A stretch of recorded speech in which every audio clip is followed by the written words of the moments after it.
மறுபடியும் உங்களை பார்க்கறதுல ரொம்ப சந்தோஷம். இன்னைக்கு நான் என்ன யோசிச்சேன் அப்படின்னா, நம்ம கிறிஸ்துவ வட்டாரத்துல அடிக்கடி ஒரு காரியத்தை நம்ம சொல்லுவோம்.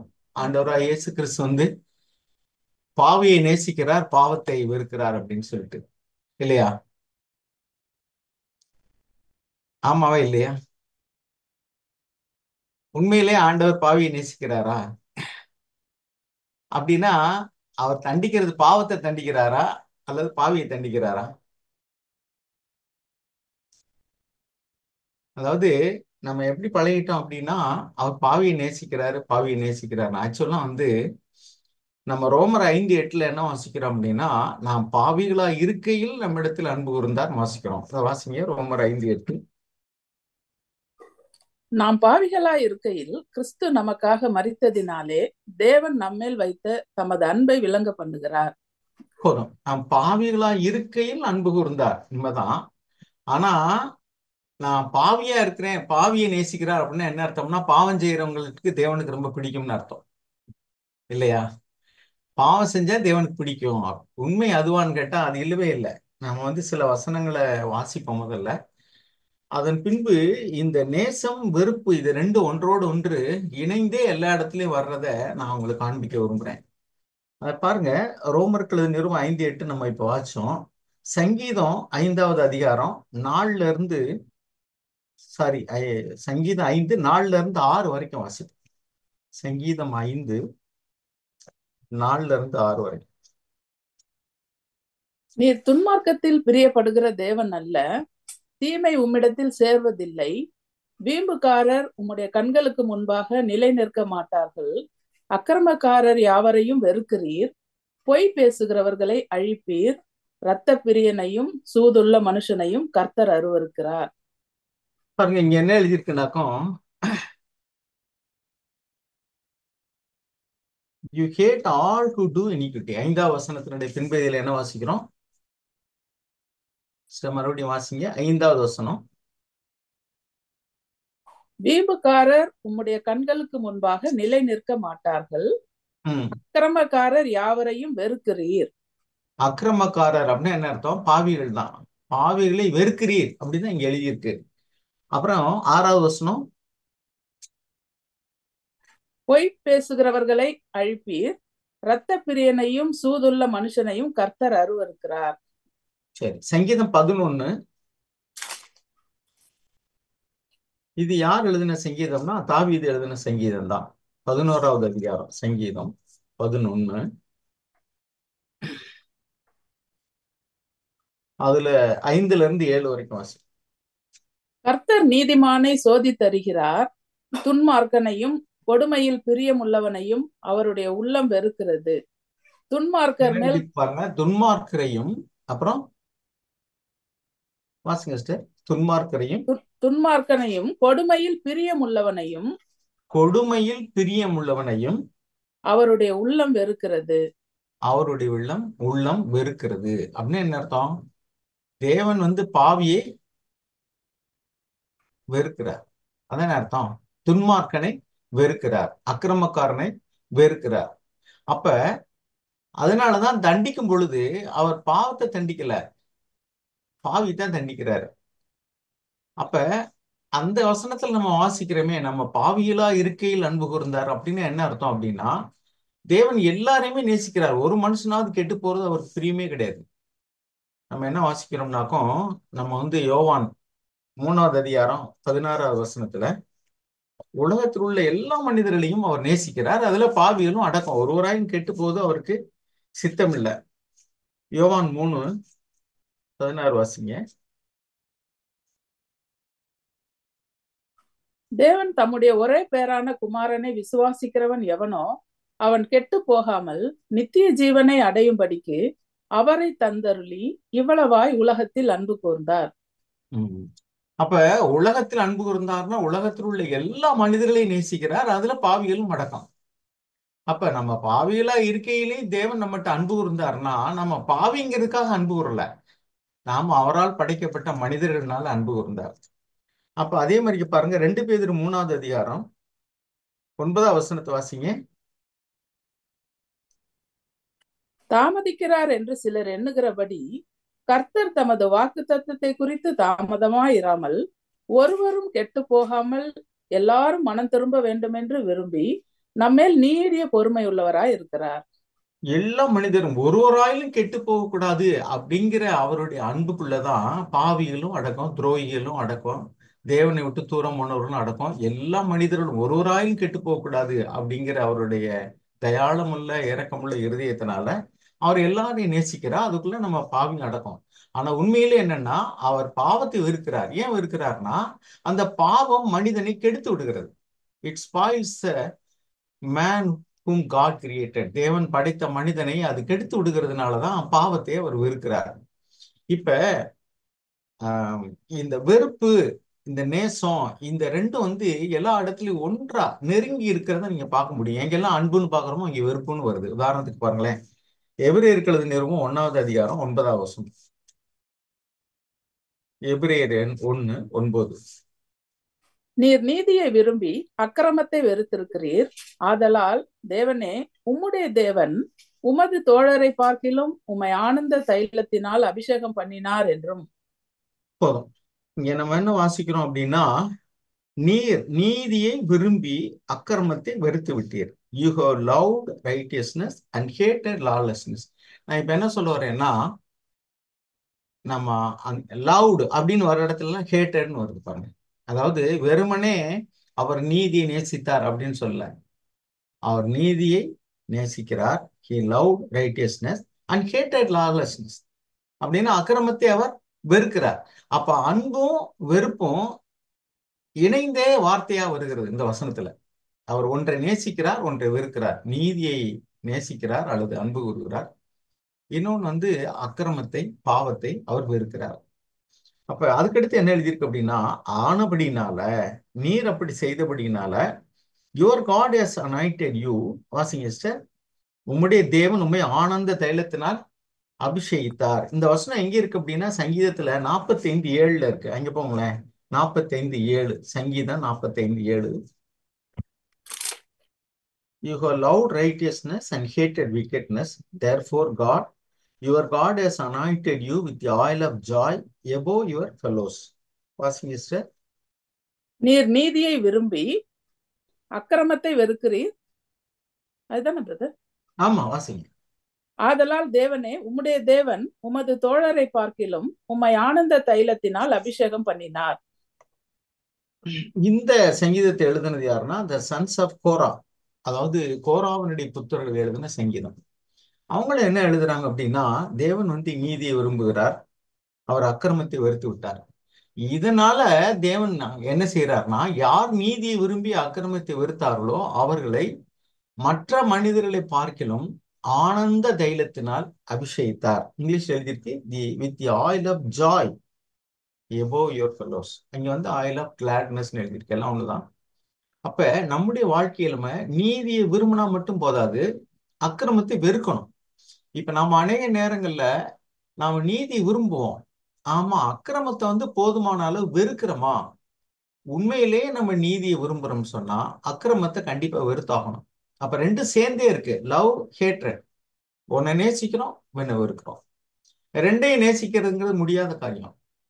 இப்ப நம்ம தேவன் பாவியலை நேசிக்கிறாருன்னுட்டா, அவன் பாவம் செஞ்சதுனால நேசிக்கல, எல்லா மனிதரையும் நேசிக்கிறது போல பாவியலா இருந்தாலும் கூட தேவன் தம் தயாளமுள்ள இருதயத்துல நேசிக்கிறார். ஆனா அவன் துணிகரமாக அக்கிரமம் செய்தால், பாவம் செய்தால், தேவன் அவனை வெறுக்கத்தான் செய்வார். ஆனா பாவத்தோடு கூட அந்த மனுஷனையும் வெறுத்துடாம அவன் எப்படியாவது மனம் திரும்பிடணுங்கிற எண்ணமும் அவர்கிட்ட இருக்கு. இந்த வெறுக்கிறது அப்படிங்கிறதுல நம்ம சில இடங்கள்ல இந்த வார்த்தைகளை நல்லா புரிஞ்சுக்கணும். அதாவது ஆண்டவர் சொன்னார், மத்திய எழுதின சுவிசேஷத்துல 10:37, லூக்கா 14:26-27 வாசிங்க, ரெண்டையும் சேர்த்து. மத்தேயு 10:37 சீஷர்களுக்கான நிபந்தனை குறித்து நம்ம இங்க வாசிக்கிறோம். தகப்பனையாவது தாயையாவது என்னிலும் அதிகமாய் நேசிக்கிறவன் எனக்கு பாத்திரன் அல்ல. மகனையாவது மகளையாவது என்னிலும் அதிகமாய் நேசிக்கிறவன் எனக்கு பாத்திரன் அல்ல. தன் சிலுவையை எடுத்துக்கொண்டு என்னை பின்பற்றாதவன் எனக்கு பாத்திரன் அல்ல. தன் ஜீவனை காக்கிறவன் அதை இழந்து போவான்.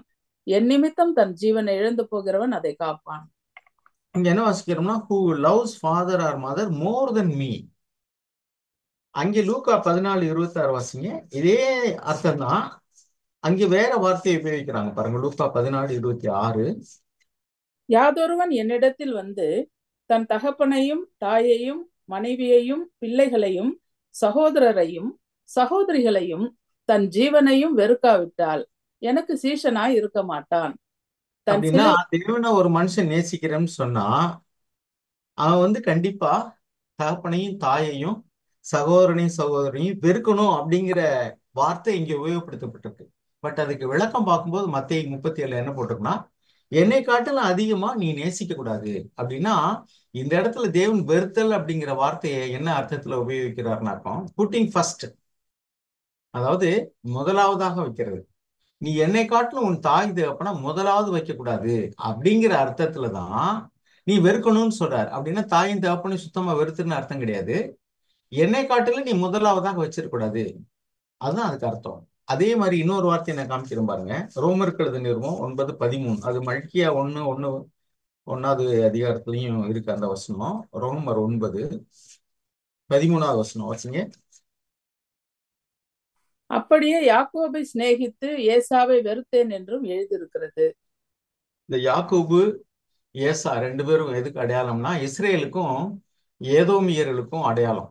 ஏசாவினுடைய வழி வந்தவர்கள். ஏசாவுக்கு ஏதோம்னு ஒரு பேரு. ஏதோம்னாலும் ஏசானாலும் ஒண்ணுதான். நீங்க வந்து வேணும்னா அதை ஆதியாகமத்துல 33வது அதிகாரத்துல நீங்க படிச்சு பார்த்தீங்கன்னா அந்த வசனம் உங்களுக்கு தெரியும். அதுல 33:9 நினைக்கிறேன். அந்த இடத்துல வந்து ஏதோமியர்களுக்கு வந்து ஏதோம்னாலும் ஏசானாலும் ஒண்ணுதான். அவங்களுடைய வழி வந்தவர்களை தான் அது குறிக்குது. நான் வந்து இஸ்ரவேலர்களை நான் நேசித்தேன், ஏதோமியர்களை நான் வெறுத்தேன் அப்படின்னு. ஆனா உண்மை என்னன்னா, ஆண்டவர் வந்து ஆதியாகமத்தை நீங்க படிச்சு பார்த்தீங்கன்னா அந்த ஏதோமியர்களுடைய இடத்துல கூட ஆஹ் நான் அங்க ஒன்னே தரமாட்டேன், நீ அங்க எதுவுமே பண்ணக்கூடாது, நீ வந்து கடந்து போயிருன்னு சொல்லுவார். அந்த எல்கையில் கூட போகக்கூடாதுன்னு சொல்லுவார். என்ன அர்த்தம்னா, ஏதோமியர்களை தேவன் வெறுத்தாருன்னு என்ன அர்த்தம்னாக்கும், ஏசா வந்து ஃபர்ஸ்ட் சன், யாக்கோபு வந்து ஈசாக்குக்கு வந்து இரண்டாவது மகன். அவனா தேவன் என்ன செய்யறாருன்னா, ஈசாக்க சாரி ஏசாவை ரெண்டாவது வச்சு யாக்கோப்பை முன்னாடி வைக்கிறார். யாக்கோப்பை தான் தெரிந்து கொள்றாரு, ஏசாவை தெரிந்து கொள்ளல. அததான் வெறுத்தேன்னு சொல்றாரு. வேற வந்து நீங்க அங்க பாத்தீங்கன்னா ஏசாவும் யாக்கோபும் உயிரோடு இருந்த நாட்கள்ல ஏசாவுக்கு வெறுப்பா தேவன் எதுவுமே செய்யல. சொல்ல போனா ஒருத்தர் இப்படி சொன்னாரு, என்னன்னா தேவன் அன்பு கூறதுக்கு ரெண்டு அடையாளம் இருக்கு. ஒன்னு he CARES, the another one is disciplining. ஒன்னு வந்து அவர் வந்து அன்பு கூறுகிறவங்களுக்கு அவர் அக்கறை எடுத்துக்கொள்கிறார். இரண்டாவது வந்து அவர்களை கடிந்து கொண்டு சிட்சிக்கிறார். அது வந்து அன்பின் அடையாளம். நம்ம வந்து எபிரேயர் 12:5 நினைக்கிறேன், நீங்க அதுல படிச்சு பாத்தீங்கன்னா, தேவன் எவர்களை நேசிக்கிறாரோ அவர்களை கடிந்து கொண்டு சிட்சிக்கிறார். அதை ஏதோ ஏசாவுக்கு செய்யல, யாக்கோபுக்கு செஞ்சார். யாக்கோபு சிட்சித்து அவர் வந்து எத்தனை இருந்த காலத்துல அவரை சிட்சித்து அவரை டிசிப்ளின் பண்ணி அவரை வந்து முறைப்படுத்தினார். அதுக்கு முன்னாடி தான் அவர் வந்து இஸ்ரேல்ன்ற பெயரோடு கூட நம்ம வாசிக்கிறோம். தேவ பிரபு எத்தன்கிற பேரை மாத்தி, யாக்கோபுனா எத்தனை அர்த்தம், அதை மாத்தி இஸ்ரேல் அப்படின்னா தேவ பிரபு அப்படிங்கிற பேரை எப்ப கொடுக்குறாருன்னா அவரை டிசிப்ளின் பண்ணி தொடை நரம்ப தொட்டு அதை சுலுக்கி, நீ வந்து மனுஷனோடும் தேவதனோடும் போராடி ஜெயித்தாயின்னு சொல்லிட்டுலாம் அவர் வந்து அப்படி சொல்றாரு. அந்த ஆசீர்வாதம் கிடைச்ச முன்னாடி அவர் வந்து கோல் உண்டி நடக்கிறவரா மாறிட்டாரு. அதுதான் அவர் கிடைச்ச ஆசீர்வாதம். ஆனா அது ஆவிக்குரிய ரீதியில அவர் வந்து ஒரு மனுஷனா, ஒரு தேவ மனுஷனா மாற்றியது. சோ இப்ப நம்ம எடுத்துக்கிட்ட எப்படி எடுக்கணும்னாக்கும், வெறுத்த என்ன அர்த்தம்னா, நம்ம ஒரு இடத்துல வாசிக்கிறோம், எல்லாருக்கும் கிடைக்கக்கூடிய சிக்ஷை அவங்களுக்கு கிடைக்கலன்னு சொன்னா நீங்க தேவனுடைய பிள்ளைகளா இல்லாம வேசி பிள்ளைகளா இருக்கீங்களே. சொந்த பிள்ளைகளை நம்ம எல்லாருமே சிக்ஷித்து அவங்கள நடத்துறோம். நீங்க வந்து தேவன் அப்படி உங்களை நடத்தலை அப்படின்னா நீங்க வந்து வேசி பிள்ளைகளா இருப்பீங்க, தேவன் உங்களை நேசிக்கலைன்னு அர்த்தம் அப்படின்னு அர்த்தம் ஆயிடுது. ஸோ இந்த இடத்துல நம்ம என்ன வாசிக்கிறோம்னா, ஒன்றை காட்டில் இன்னொன்றை வந்து ப்ரையாரிட்டி கொடுத்து முன்னாடி வைக்கிறது தான் தேவன் வந்து நேசிக்கிறாரு வெறுக்கிறாருன்னு எழுதியிருக்கு. ஸோ ஆனால் நீதியை விரும்பி அக்கிரமத்தை வெறுத்து விட்டாருங்கிற இடத்துல, அந்த இடத்துல வந்து கான்டெக்ட்ல மீனிங் பார்த்தீங்கன்னாக்கும் இதை முன்னாடி வைக்கிறாருன்னு அர்த்தம் கிடையாது, அதை சுத்தமாவே வெறுக்கணும், அதான் அதுக்கு அர்த்தம். அதாவது இந்த ரெண்டு இடத்துலையும் வந்து முன்னாடி வைக்கிறாருன்னு அர்த்தம். ஆனா அங்க என்ன அர்த்தம் அப்படின்னாக்கா சுத்தமாவே அதை வெறுக்கணும். எவ்வளவுக்கு எவ்வளவு வந்து நம்ம தேவனை நேசிக்கிறோமோ, அவருடைய நீதியை நேசிக்கிறோமோ, அவ்வளவுக்கு அவ்வளவு வந்து அநீதியை, அக்கிரமத்தை, பாவத்தை நம்ம வந்து வெறுப்போம். எவ்வளவுக்கு எவ்வளவு தேவனுடைய அன்பை நம்ம கனம் பண்றோமோ, ஆண்டவர் நமக்காக செய்த தியாகத்தை வேதத்துல வாசிக்கும் போது, ஆண்டவராக இயேசு கிறிஸ்து வந்து கையை கட்டினாங்களாம். கையை கட்டி அவரை வந்து இழுத்துட்டு போறாங்க. வஸ்திரத்தெல்லாம் கழட்டிட்டு அவரு உள்ளாடையோடு கூட அவர் கொண்டு போறாங்க. அப்புறம் வந்து ஒரு இடத்துல கன்னத்துல வந்து கையை முஷ்டி வச்சுட்டு இப்படி குத்துறாங்க. தலையில முள்முடி வச்சு அடிக்கிறாங்க. ஈட்டினால குத்துறாங்க. காரி முகத்துல தூக்குறாங்க. கேலி பண்றாங்க. கிண்டல் பண்றாங்க. தேவனுடைய குமாரனா இருக்கக்கூடிய அவர் அத்தனையும் வந்து பொறுமையோடு சகித்தது எதுக்காக? அதுதான் அவருடைய தயாளமுள்ள இதயத்தை காமிக்குது. அப்ப என்னுடைய பாவம் தான் அவர் இதையெல்லாம் சகித்துக் கொள்வதற்கு அவரை நடத்தியதை ஒழிய அவர் அந்த சிலுவை விட்டு இறங்கி வந்திருக்க முடியும். அவர் வந்து அந்த சிலுவைக்கு போகாம தப்பித்துக் கொள்ள முடியும். அவர் ஜீவனை கொடுக்க வேண்டிய அவசியமே இல்லை. சாக் சொல்லுவாரு, தேவனே என் சித்தம் அல்ல உன் சித்தம் அப்படின்னு சொல்லும்போது சொல்லுவாரு, நீ ஒன்னும் பாவமே செய்யல, நீ சிலுவையில எல்லாம் அறையப்பட வேண்டியதே இல்லப்பா, அதனால நீ வந்துரு. ஆனா உங்க பேரை போட்டுக்குங்க. அவர் பிரதர் சொல்லுவார், சாக் பண்ணணும்னு போட்டுக்கிட்டேன் நானு, நீங்க உங்க பேரை போட்டுக்குங்க. அவர் வந்து நரகத்துக்கு போவார், பரவாயில்லைன்னா நீ சாக வேண்டியதில்லை, ஏன்னா நீங்க ஒரு பாவம் நீ செய்யலைன்னு சொல்லிட்டு குமாரனை பார்த்து பிதா சொன்னதாகும்.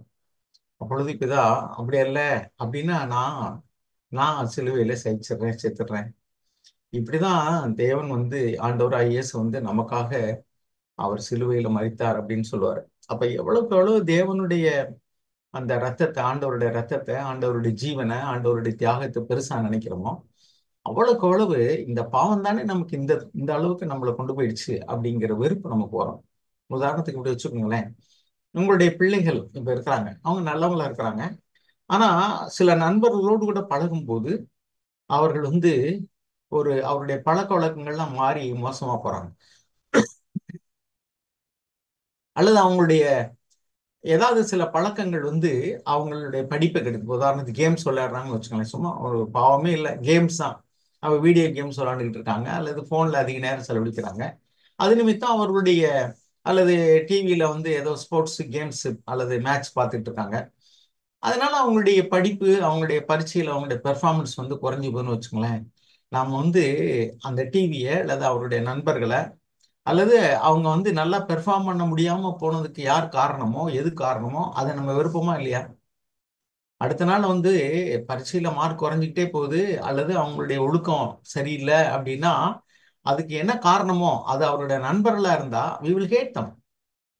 இந்த பிள்ளைய பார்த்த வேலை, இந்த பையன் பார்த்த வேலை, என்னுடைய பையனே கெட்டு போயிட்டான், இவனாலதான் கெட்டு போயிட்டான் அப்படின்னு சொல்லுவோம்.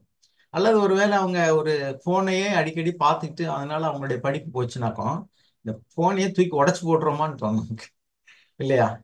Y do we think like that? ஏன் அப்படி நினைக்கிறோம்னா நம்ம பிள்ளையை நேசிக்கிறதுனால. போனை நம்ம வெறுக்கிறோம்னு சொல்ல முடியாது, பிள்ளையை நேசிக்கிறதுனால அதை வெறுக்கிறோம். பிள்ளையை நேசிக்கிறதுனால அவங்கள வந்து இந்த பழக்கம் கெடுக்குதே, இந்த நண்பர்கள் கெடுக்கிறாங்களே, இந்த காரியத்துல அதிக நேரம் செலவழிக்கிறதுனால அவங்களுடைய படிப்பு கெட்டு போகுதே அப்படின்னு நம்ம வெறுக்கிறோம். இதுதான் இங்கேயும் இருக்கு. நீ நீதியை எவ்வளவுக்கு எவ்வளவு விரும்புறியோ அவ்வளவுக்கு எவ்வளவு நீ அக்கிரமத்தை வெறுப்பாய். அப்ப விருப்பும் வெறுப்பும், நேசமும் பகையும் அங்க சேர்ந்தே இருக்கு. ஒன்னை நேசிக்கிறோம், ஒன்னை பகைக்கிறோம். நீங்க இந்த வார்த்தைகள் வந்து நிறைய இடத்துல பாத்தீங்கன்னா வேதத்துல சேர்ந்தே இருக்கிறத பார்க்க முடியும். இன்னொரு வசனம் சொல்றேன் பாருங்க, ரோமர்கள் நிருபத்துல 12வது அதிகாரம் 9வது வசனம் வாசிங்க. ரோமர் 12:9. உங்கள் அன்பு மாயமற்றதாய் இருப்பதாக, தீமையை வெறுத்து நன்மையை பற்றி கொண்டிருங்கள். அப்ப பாருங்க, நன்மையை பற்றி கொண்டீர்கள் மட்டும் சொல்ல வேண்டியதானே? ஆனா அதுக்கு முன்னாடி அது மட்டும் இல்ல, அந்த வெறுப்பும் அன்பும் சேர்ந்தே இருக்கு பாருங்க. தீமையை வெறுத்து நன்மையை பற்றி கொண்டிருங்கள். அப்ப வெறுமனே நன்மையை பற்றி கொண்டிருங்கள் மட்டும் சொன்னா பத்தாது. அதுக்குள்ள ஒரு சீக்ரெட் இருக்கு. என்னன்னா, எவ்வளவுக்களவு ஒரு காரியத்தை நேசிக்கிறோமோ அவ்வளவுக்களவு இன்னொரு காரியத்தை வெறுக்க வேண்டும். நம்ம அநேக நேரங்கள்ல நேசிக்கிறது குறித்து யோசிக்கிற அளவுக்கு வெறுக்கிறது குறித்து நம்ம யோசிக்கிறதே இல்லை. நம்ம போதுமான அளவு நம்மை பாழ்படுத்துகிற, நம்முடைய ஆவிக்குரிய வாழ்க்கையை சிதைக்கிற, சீரழிக்கிற அல்லது ஆவிக்குரிய வளர்ச்சிக்கு தடையா இருக்கிற காரியங்களை போதுமான அளவுக்கு வெறுக்கிறோமா அப்படின்னா இல்ல. ஒரு சகோதரர் வந்து வயசானவர், 70 வயசுக்கு மேல உள்ளவர். அவர் வந்து சின்ன வயசுல இருந்தே சிகரெட் பிடிச்சு பழகிட்டார். அவர் வந்து ஒரு ரிட்டையர்டு டீச்சர். அவர் ஒரு முறை சந்திச்சு நாங்க சுவிசேஷம் சொல்ல போனோம். அப்ப அவர்கிட்ட என் உடன் வந்த சகோதரர், மூத்த சகோதரர் சொன்னாரு, பிரதர் நீங்க வந்து இப்படி, அவர் வந்து சுருட்டு குடிப்பார். சுருட்டுன்னு சொல்லி நீங்க எல்லாம் கேள்விப்பட்டிருக்கீங்கன்னு நினைக்கிறேன். சுருட்டு குடிப்பாரு. அந்த காலத்துல எல்லாம் சிகரெட்டை விட சுருட்டு, பீடி இதுதான் அதிகமா இருக்கும். அப்ப சுருட்டு குடிப்பாரு. சுருட்டு குடிச்சு அதுலயே நல்ல குவாலிட்டியான சுருட்டெல்லாம் இருக்கு. அதான் அவனுக்குள்ள வச்சிருந்தாரு அவரு. அப்ப அது என்ன செய்வாங்கன்னா, கொஞ்சம் ஸ்மோக் பண்ணிட்டு அதை ஆஃப் பண்ணி வச்சிருவாங்க. மறுபடியும் திருப்பி அதையே எடுத்து கூட பத்த வைப்பாங்க. அப்போ ஒரு என் கூட வந்து பிரதர் சொன்னார், பிரதர் இந்த மாதிரி நீங்க வந்து இப்ப ஆண்டவரை நேசிக்கிறீங்க, நீங்க இந்த சூட்டெல்லாம் பிடிக்கக்கூடாது, அது உங்களுடைய உடம்புக்கும் கெடுதல், அது நல்லது இல்ல அப்படின்னு சொன்னாரு. உடனே அந்த பிரதர் என்ன செஞ்சாருன்னா, அதை அப்படி எடுத்து போட்டேன் அப்படின்னு சொல்லிட்டு ஜன்னல் அந்த பக்கம் வச்சாரு. இங்கிட்ட இருந்து எடுத்து அங்கிட்டு ஜன்னல் அந்த பக்கம் வெளிப்பக்கமா வச்சாரு. அப்ப இந்த பிரதர் சொன்னாரு, நிச்சயமா உங்களால சுருட்டை விடவே முடியாது, தூக்கி வெளியேறீங்க, அங்கிட்டு சாக்கடை இருக்கு அதுல போடுங்கன்னாரு.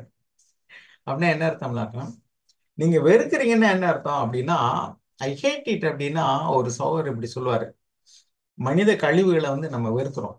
ஒரு பாதையில கிடக்குனா கூட நம்ம வந்து மூம்போம், ஒரு மாதிரி முகத்தை சுளிப்போம், எவ்வளவு தள்ளி போக முடியுமோ அவ்வளவு தூரம் தள்ளி போவோம். அதே மாதிரி நம்ம ஒரு தட்டுல நம்ம சாப்பிட்றதுக்கு ஏதாவது ஸ்வீட்டா வச்சு கொடுக்குறாங்க, அது கிளீனா இல்லை, ஈ முக்கிது அப்படின்னாக்கும் நம்ம அது எவ்வளவுதான் இனிப்பா இருந்தாலும் சாப்பிட மாட்டோம். வெதர் வி லவ் த ஸ்வீட்னாக்கும் எஸ் ஷியூர். பட் அந்த இதை வெறுக்கிறதுனால இதை நம்மளால சாப்பிட முடியல. அதே மாதிரிதான். ஏன்னா நம்ம வந்து பாவத்தை வந்து, அக்கிரமத்தை வந்து எவ்வளவுக்கு எவ்வளவு வெறுக்கிறோம். என்னை தேவனிடத்தில் கிட்டி சேருவதற்கு தடையா இருக்கக்கூடிய எந்த பழக்கமா இருந்தாலும் சரி, அது வந்து யூடியூப்போ, வாட்ஸ்அப்போ, அல்லது மொபைலோ, அல்லது ஃப்ரெண்ட்ஸோ, அல்லது பண ஆசையோ. பாருங்க, சில நேரங்கள்ல நமக்கு பண ஆசை. நம்ம வாசிக்கிறோம் லூக்கா எழுதின சுவிசேஷத்துல 16வது அதிகாரம் 13வது வசனம் வாசிங்க. லூக்கா 16:13. ஏன் வெறுக்கணும்னு சொல்றாருன்னா, ஆண்டவர் சொல்றாரு, உன்னை வெறுக்காம இன்னொன்னு உன்னால நேசிக்க முடியாதுங்கிறாரு. எந்த ஊழியக்காரனும் 2 எஜமான்களுக்கு ஊழியம் செய்யக்கூடாது. ஒருவனை பகைத்து மற்றவனை சிநேகிப்பான், அல்லது ஒருவனை பற்றி கொண்டு மற்றவனை அசட்டை பண்ணுவான். தேவனுக்கும் உலக பொருளுக்கும் ஊழியம் செய்ய உங்களாலே கூடாது என்றார். அங்க என்ன எழுதியிருக்கு? Either he will hate the one and love the other. ஒண்ணு நீ பணத்தை நேசிச்சின்னா தேவனை வெறுப்பாய். சொல்லலாம் நம்ம அப்படிலாம் இல்ல, நான் பணத்தை நேசிக்கிறேன் ஆனா தேவனையும் நேசிக்கிறேன் அப்படின்னு சொல்லுவோம். ஆண்டவர் என்ன சொல்றாரு? நோ, அது முடியாது உன்னால. Either you can love God and hate riches, அல்லது you will love riches and hate God. நீங்க வந்து பணத்தை நேசித்து அல்லது உலக பொருளை நேசித்து தேவனை வந்து பாய்ப்பாய், அல்லது தேவனை பற்றி கொண்டு நீ பணத்தை வெறுக்கணும். ரெண்டையும் செய்ய முடியும்னு நீ நினைச்சினாக்கும் no man can serve two மாஸ்டர்ஸ்ங்கிறார். அப்ப இந்த இடத்துல ஹேட் லவ் ரெண்டும் வருது பாருங்க. ஒன்னு நேசித்து இன்னொன்னு வந்து வெறுக்கணும். ஆனா நம்ம அநேக நேரங்கள்ல நான் பண ஆசை இருக்கான்னு கேட்டா நம்ம இல்லைன்னு சொல்லிடுறோம். நான் பணத்தை எல்லாம் நேசிக்கல, நான் சம்பாதிக்கிறேன், அது எனக்கு தேவைதான், அதனால சம்பாதிக்கிறேன், பட் நான் ஒன்னும் நேசிக்கலேன்ட்டு. அப்புறம் என்னுடைய பைபிள்ல உள்ள ஃபுட் நோட்ல நாம பணத்தை நேசிக்கிறோமா இல்லையாங்கிறதுக்கு ஒரு செக் பாயிண்ட் நான் அதை வாசிக்கிறேன் பாருங்க. How can you tell if you are a slave to money? நீங்க வந்து பணத்துக்கு அடிமையா இருக்கிறீங்களா இல்லையான்னு எப்படி நீங்க சொல்ல முடியும்? ஒரு test. Do you think and worry about it frequently? உங்க வாழ்க்கையில பணத்தை குறித்து அடிக்கடி யோசிக்கிறதும் அதை குறித்து கவலைப்படுறதும் உண்டா? நம்ம இதெல்லாம் நம்மளை வந்து செல்ஃப் ஜட்ஜ் பண்றதுக்கான குறி இதெல்லாம். நம்ம பணத்தை நேசிக்கிறோமா இல்லையா? பணத்தை நேசிக்கிறோம்னா தேவனை நேசிக்கலைன்னு அர்த்தம். தேவனை நேசிக்கிறோம்னா நம்ம பணத்தை நேசிக்க முடியாது. அப்ப நீங்க பணத்தை நேசிக்கிறோமா இல்லையா எப்படி செக் பண்ணலாம் அப்படின்னா, to you think and worry about it frequently? உங்களுக்கு பண இருப்பு இருக்கிறது குறித்தோ அல்லது வர வேண்டியது குறித்தோ நீங்க அடிக்கடி அதை குறித்து யோசிக்கிறீங்களா? அதுக்கடுத்து, do you give up doing what you should do or would like to do in order to make more money? பணத்தை சம்பாதிக்கிறதுக்காக நீங்க ஏதாவது செய்ய வேண்டிய ஒரு காரியத்தை செய்ய தவறுகிறீர்களா, அல்லது அந்த பணத்தை சம்பாதிக்கிறதுக்காக நீங்க செய்யக்கூடாத செய்றீங்களா? அப்ப என்ன அர்த்தம்? அதெல்லாம் நம்ம வந்து பணத்தை நேசிக்கிறதுனாலன்னு அர்த்தம். நாம வந்து ஏதோ ஒரு வேலையை ஆண்டவருக்காக, தேவனுக்காக செய்ய முடியும். ஆனா நம்ம அதை செய்ய தவறிட்டு நம்ம பணம் வரக்கூடிய வழியில அல்லது பணத்தை சம்பாதிக்கான ஒரு காரியத்துல அதிக நேரத்தை நம்ம செலவழிக்கிறோம். ஸோ மூணாவது, to you spend a great deal of your time caring for your possessions? உங்களுக்கு இருக்கக்கூடியதான சொத்து அல்லது உங்களுக்கு இருக்கக்கூடிய பொசஷன் சொல்லக்கூடிய எதுவெல்லாம் இருக்கோ அதுல நீங்க அதிக நேரத்தை நீங்க செலவழிக்கிறீங்களா? அதுக்கடுத்து ஒரு கேள்வி, is it hard for you to give money away? பணத்தை எதுக்காவது அல்லது யாருக்காவது நீங்க கொடுக்கணும்னு சொன்னா உங்களுக்கு அது வந்து கஷ்டமா தெரியுதா? அப்படின்னு என்ன அர்த்தம்? நம்மளால இஷ்டப்பட்டு கொடுக்க முடியல, கஷ்டப்பட்டு தான் கொடுக்க முடியுது அப்படின்னு சொன்னா we love the money, இல்லையா? ஏதாவது நம்ம நேசிக்கிற ஒருத்தர் வந்து நம்மளை விட்டு பிரிஞ்சு போறாங்க அப்படின்னு சொன்னா நமக்கு அது கஷ்டமா இருக்குன்னா என்ன அர்த்தம்? we love them more. அவங்க போறது வந்து நமக்கு இஷ்டமா இருக்குன்னு என்ன அர்த்தம்? we hate them, we don't love them enough. அதான் அர்த்தம், நம்ம அவங்கள அதிகமா நேசிக்கலைன்னு அர்த்தம். ஸோ இதெல்லாம் செகண்ட் செக் பாயிண்ட்ஸ். அருமையானவர்களே, நம்ம என்ன வாசம் அப்படின்னா, பணத்தையும் தேவனையும் நேசிக்க முடியாது. நீ தேவனை நேசித்தா நீ பணத்தை வெறுக்கணும். அப்படின்னா இந்த இடத்துல வெறுக்கிறனா என்ன அர்த்தம்னாக்கும், you must put it in the second place, you must put God in the first place. தேவனை நீங்க முதலாவதா வைக்கணும். அதுதான் அதுக்கு ஃபர்ஸ்ட் ப்ரையாரிட்டி, காட் அப்படின்னு தான் வைக்கணும். ஸோ அதுக்கடுத்து நம்ம என்ன வாசிக்கிறோம் அப்படின்னாக்கும், இப்ப நம்ம வந்து நிறைய வசனங்களை தியானிச்சோம். என்னன்னா, நீதியை விரும்பி தேவன் அக்கிரமத்தை வெறுத்ததுனால, ஆண்டவர் வெறுத்ததுனால, தேவன் வந்து அவர் ஆனந்த தைலத்தினால, சந்தோஷத்தினால அவரை அபிஷேகித்தாராம். அப்ப நமக்கும் சந்தோஷம் வரணும்னா அதுக்குள்ள ரகசியம் என்னன்னா, நம்மளோட நீதியை விரும்பணும், அக்கிரமத்தை நம்ம வெறுக்கணும். நம்ம போதுமான அளவுக்கு நான் நீதியை விரும்புறேன்னு சொல்லிட்டு அக்கிரமத்தை வெறுக்காம இருந்தோம்னா, பாவத்தை வெறுக்காம இருந்தோம்னா, நாம வந்து சரியான ஒரு அண்டர்ஸ்டாண்டிங்க்கு வரல. Still we love sin, sinful pleasure. உலகத்துல அதாவது பாவ சந்தோஷத்தை நாம இன்னும் அனுபவிக்க விரும்புறோம். அது தேவனுக்கு பிரியமில்லாத அல்லது தேவனத்துல கிட்டி சேருவதற்கு விடாதபடி எதெல்லாம் தடையா இருக்கோ, சில நேரங்களில் நம்ம சொல்றோம் this are all clean habits அப்படின்னு சொல்றோம். இப்போ உதாரணத்துக்கு டிவியில நீங்க வந்து மேட்ச் பார்க்குறீங்க, அல்லது ஒரு கேம் விளையாடுறீங்க, கம்ப்யூட்டர் கேம் விளையாடுறீங்க, அல்லது நாம் வந்து யூடியூப்ல ஏதாவது ஒரு காரியத்துல நேரம் செலவழிக்கிறோம். சப்போஸ் அது வந்து நியூஸ் கேட்கறதா கூட இருக்கலாம். அதெல்லாம் கிளீன் ஹேபிட்ஸ் தான், அதுல சந்தேகமே கிடையாது.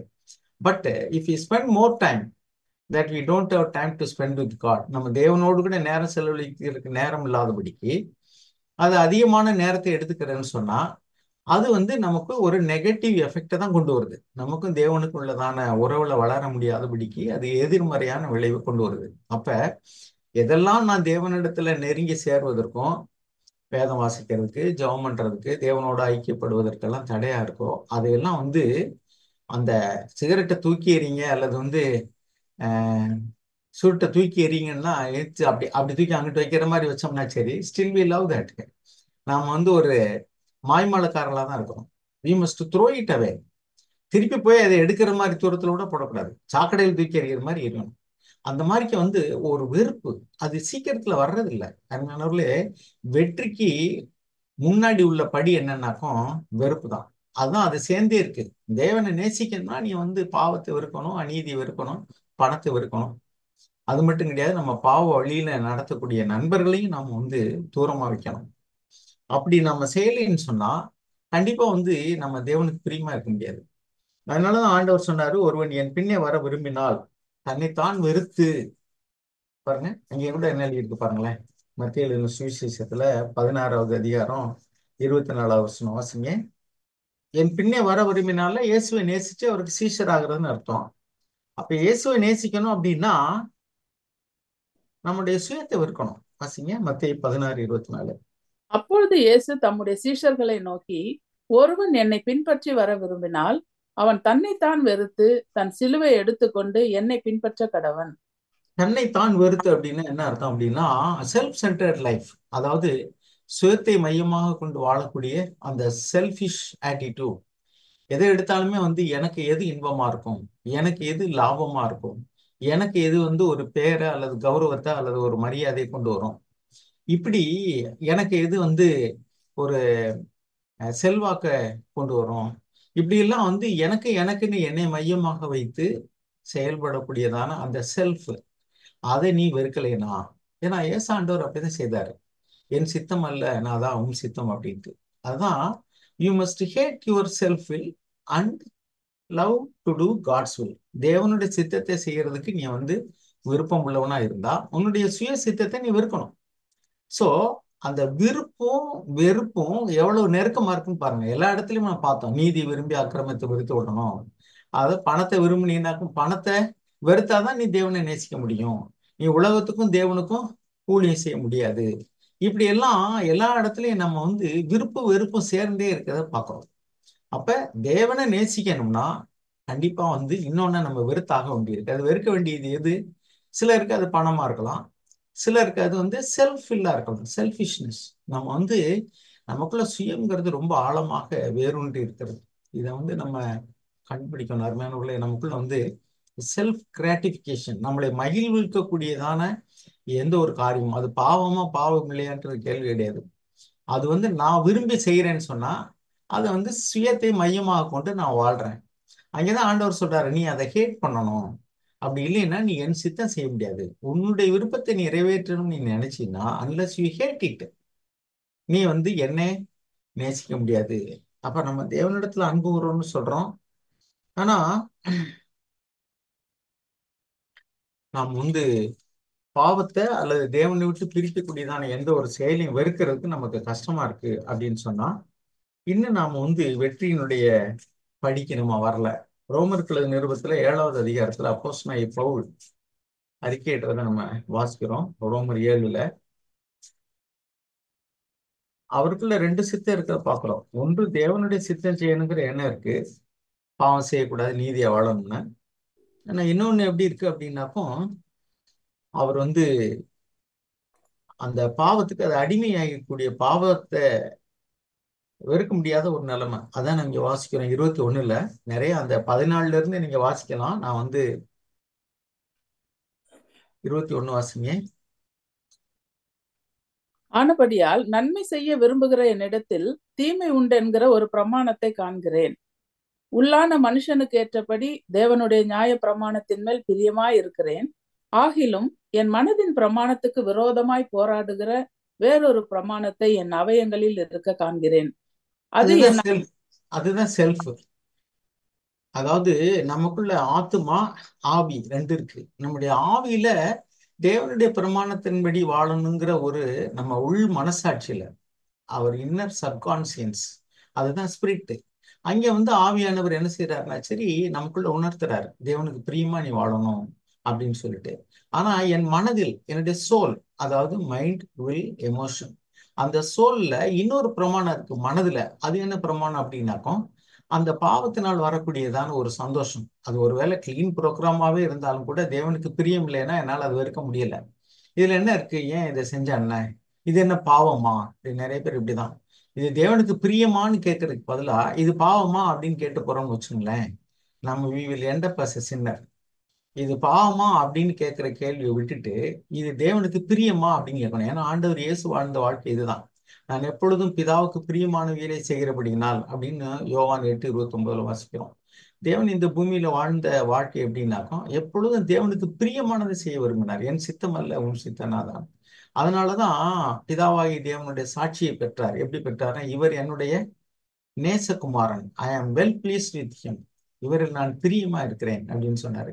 அப்ப நம்முடைய மோட்டிவ் எப்போதுமே இது பாவமா இல்லையா அப்படிங்கிறத விட நம்மளை கேட்க வேண்டிய முக்கியமான கேள்வி, இது தேவனுக்கு பிரியமா இல்லையா?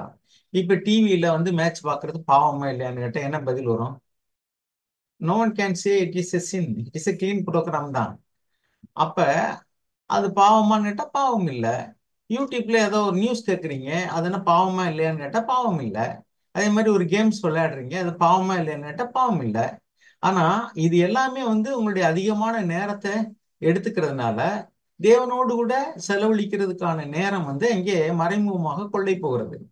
உங்கள்கிட்ட இருக்கக்கூடியதான பணத்தை இது மாதிரி என்டர்டெயின்மெண்ட்ல செலவழிக்கும் போது அதை தேவனுக்கு ஏற்ற விதமாக செலவழிக்கிறதுக்கோ அல்லது தேவனுக்கு பிரியமான ஒரு காணிக்கை கொடுக்கவோ அல்லது ஊழியத்துக்கோ அல்லது ஏதோ ஒரு நன்மை செய்யறதுக்கோ தான தர்மம் பண்றதுக்கோ அந்த பணத்தை செலவழிக்க முடியாம போயிடுது. இதுல ஒரு மறைவான தீமை இருக்கிறது பிஹைண்ட்.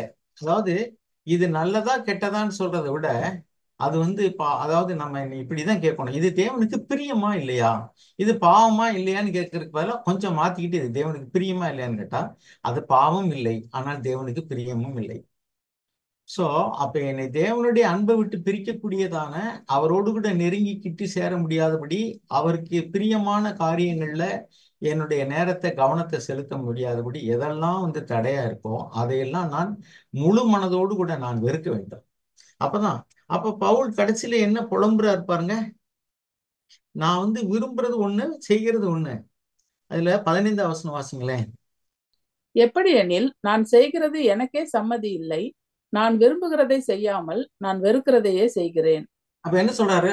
என்னுடைய உள்ளான ஆவியில வந்து I like to do something, I love to do something. ஆனா செய்யும்போது என்ன செஞ்சிடறேன்னா, ஐ டூ வாட் ஐ ஹேட். நான் என்ன வெறுக்கிறோனோ அதையே செஞ்சிடறேன்.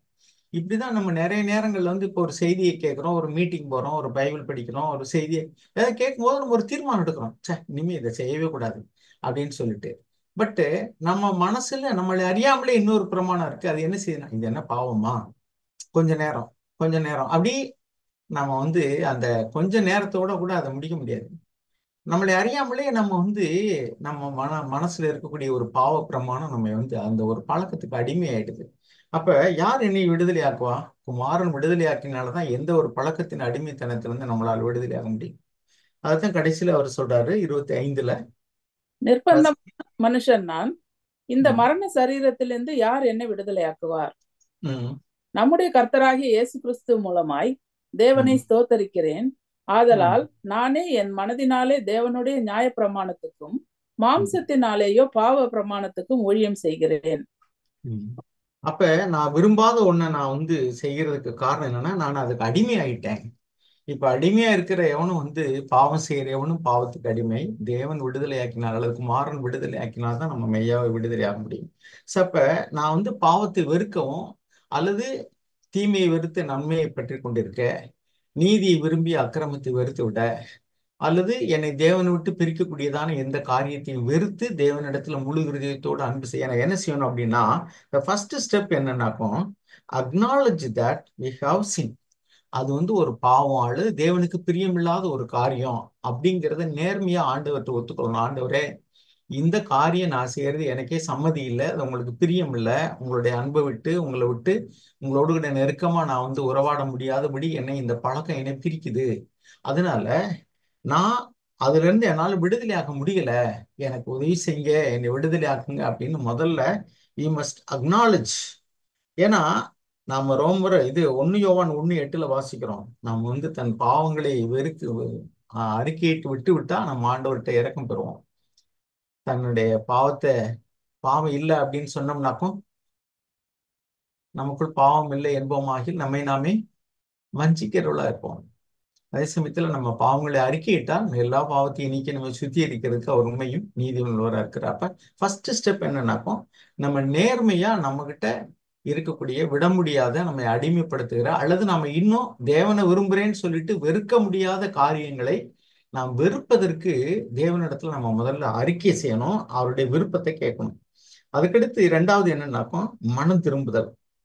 மனம் திரும்புறது தான். ஏன்னா நம்ம வந்து எந்த அளவுக்கு வந்து நம்முடைய பாவத்தை நேர்மையா அல்லது பாவமே இல்லாட்டாலும் தேவனுக்கு பிரியமில்லாத காரியங்களை நம்ம அறிக்கையிடுறோமோ அந்த அளவுக்கு தான் நாம வந்து தேவனிடத்துல இருந்து இரக்கத்தை பெற முடியும், கிருபையை பெற முடியும்.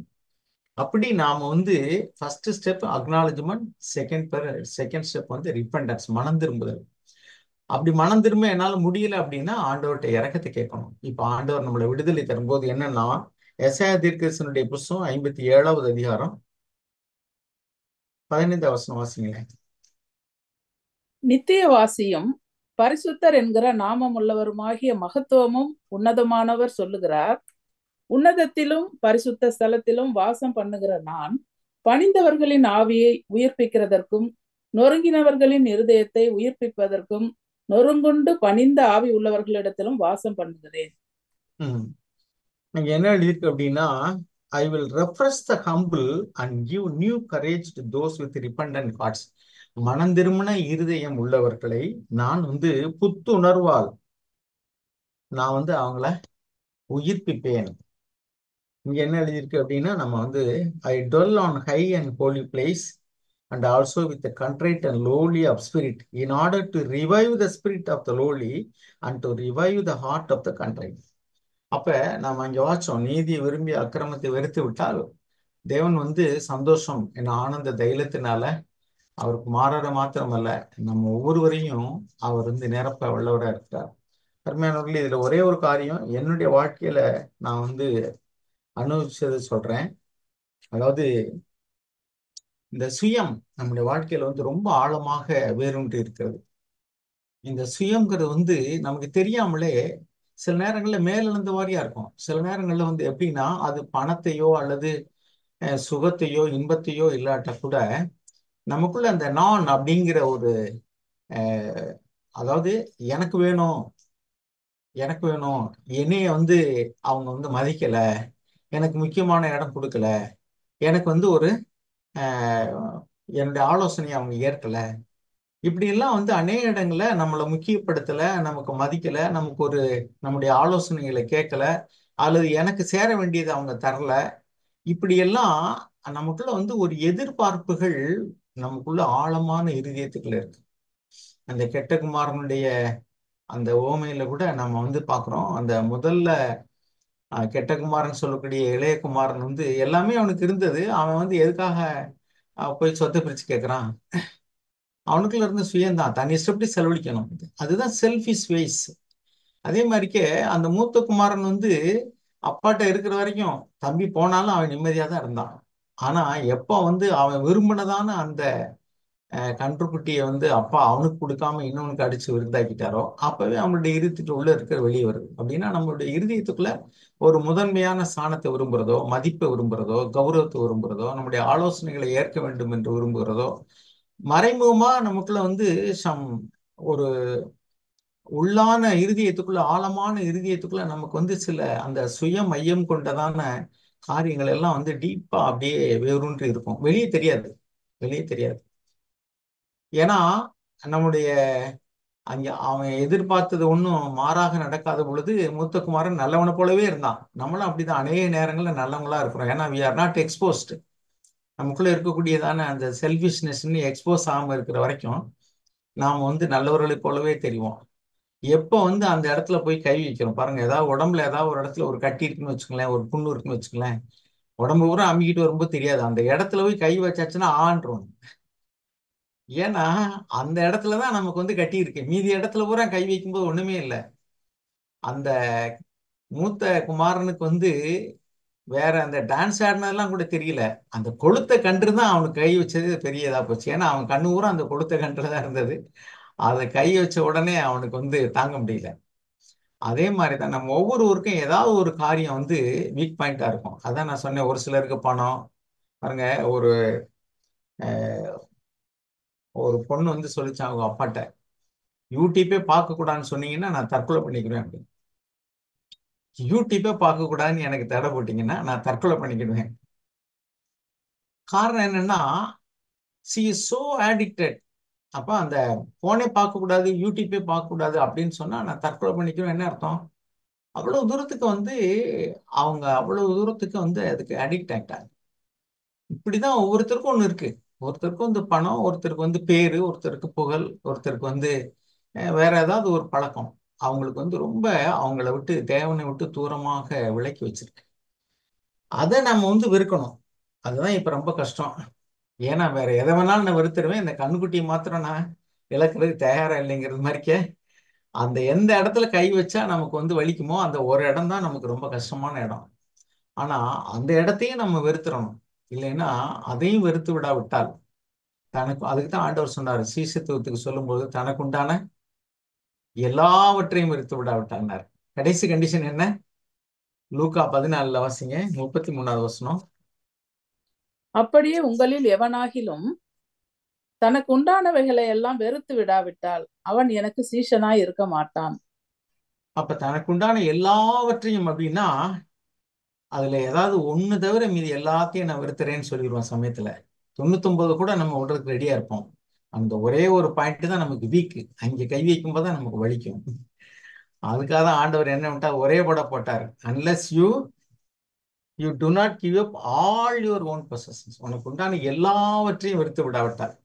அப்ப தேவனை நேசிக்கிறதுக்கும் இந்த வெறுக்கிறதுக்கும் நெருங்கின தொடர்பு இருக்கு. ஒன்னு வெறுக்கணும், ஒன்னு நேசிக்கணும். உன்னை வெறுக்காம நான் நேசிச்சிடறேன் சாமி அப்படின்னு சொன்னா இட் இஸ் நாட் பாசிபிள்ன்றவர் ஆண்டவர்.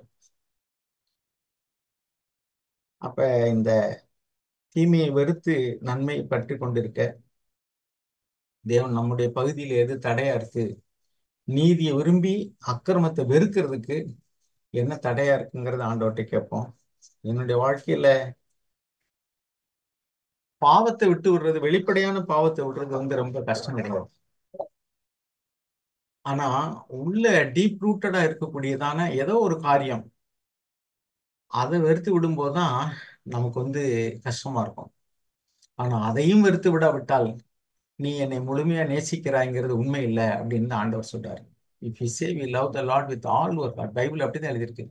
முழு இருதயத்தோடும், முழு ஆத்மாவோடும், முழு மனதோடும், முழு பலத்தோடும் தேவனாய கர்த்தரிடத்தில் அன்பு கூறுவாயாக அப்படின்னு. அது ஏன் முழு முழு முழுன்னு போட்டிருக்கு? அது முக்கால் ரெக்கால்லாம் கிடையாது, அது முழு. அங்கேதான் நமக்கு கஷ்டமா இருக்கு. அப்ப முழுதும் அப்படின்னா I have no place for my self will. அதான் முழு இருதயத்தோடு. அது எப்படி இருக்கு பாருங்க, திரும்ப திரும்ப முழு முழு முழுன்னு போட்டிருக்கு பாருங்க. அது மட்டும் கிடையாது, first, that is first commandment, முதலாவது கற்பனை. அதை ரெண்டாவது வைக்கக்கூடாது. அப்ப தன்னை போல பிறனையை நேசிங்கிறதுல தான் அப்பா அம்மா எல்லாருமே வர்றாங்க. அப்ப தேவன் என்ன சொல்றாருன்னா அதை நீ முதலாவதா வச்சிருக்கூடாது. ஃபர்ஸ்ட் எதுமோ தேவன். அருமையானவர்களே, இதெல்லாம் நம்ம மூளை அறிவுல நிறைய கேட்டு விளங்கியிருக்கோம். இது புது சத்தியம் கிடையாது. நான் சொன்னது எதுவுமே நாம் விளங்கி கொள்ள வேண்டியது மட்டும் போதாது. அது நம்ம வாழ்க்கையில மாம்சமா வரணும்னா பரிசுத்த ஆவியானவருடைய பலத்தினாலதான் முடியும். நம்ம அறியாமலே நம்மளுடைய இருதயம் ஏதோ ஒண்ணுல பதிஞ்சு போயிருக்கு. அதுக்கு தேவன் தான் நமக்கு மொத காரியம் அதை அவரை எக்ஸ்போஸ் பண்ணி நமக்கு காமிக்கணும், நாம எங்கே பலகீனமா இருக்கிறோங்கிறத. எது தேவனை முழு இருதயத்தோடு நேசிக்க முடியாதபடி ஏதோ ஒரு பகுதி நம்முடைய இருதயத்துக்குள்ள கொஞ்சோண்டு அதுக்குன்னு ஒதுக்கி வச்சிருக்கோமே, அது எதுன்னு நமக்கு தேவன் காட்டணும். அதுக்கப்புறம் அதை நேர்மையா நம்ம ஒத்துக்கொண்டு நம்மை பற்றிய சத்தியத்தை தேவன் நமக்கு வெளிப்படுத்தும் போது அதை நம்ம முழுமையாக ஒத்துக்கொண்டு நம்ம அறிக்கையிடணும். மூணாவதாக அதை வெறுத்து, ஆண்டவரே நான் மனம் திரும்ப எனக்கு உதவி செய்யுங்க, அதுக்குரிய விளைக்கிறேன், எதுவானாலும் நான் செலுத்துறதுக்கு எனக்கு முடியல, எனக்கு உதவி செய்யுங்க அப்படின்னு நம்ம கேட்கணும். அப்படி கேட்டோம்னா தேவன் கண்டிப்பா நமக்கு உதவி செய்வார். God bless you all. இறக்கமுள்ள எங்கள் நல்ல பிதாவே, எங்களுக்குள்ள ஆழமாய் வேரூன்றி இருக்கிறதான உண்மை முழு மனதோடு நேசிக்கிறதுக்கு தடையா இருக்கக்கூடியதான காரியம் என்னது என்பதை எங்கள் ஒவ்வொருவருக்கும் வெளிப்படுத்துங்கப்பா. ஒவ்வொருவருக்கும் அது ஏதாவது ஒரு காரியமாக இருக்க முடியும் ஆண்டவரே. அது அநீதியில் பிரியப்படக்கூடியதான எண்ணமோ, தன்னை ஒரு பொருட்டாக சுய சித்தம் செய்யக்கூடிய விருப்பமோ, அல்லது நண்பர்களோ பணமோ எதுவா இருந்தாலும் சரி ஆண்டவரே, அதை நாங்கள் முற்றிலுமாக வெறுத்து விடவும் முழு இதயத்தோடு நேசிக்கவும் எங்களுக்கு உதவி செய்யுங்க. இயேசுவின் நாமத்தில் பிதாவே, ஆமென்.